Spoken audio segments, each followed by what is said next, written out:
So how was work today, Meg? Peter, you lost your job because of the superstore. You shouldn't blame Meg. And you can stop making that fart sound every time someone says Meg. So, how was your day exploiting the town's resources, Meg? Meg!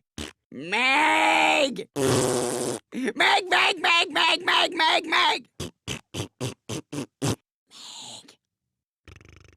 I'm not gonna sit here and take this. I'm the only one in this family who has a job.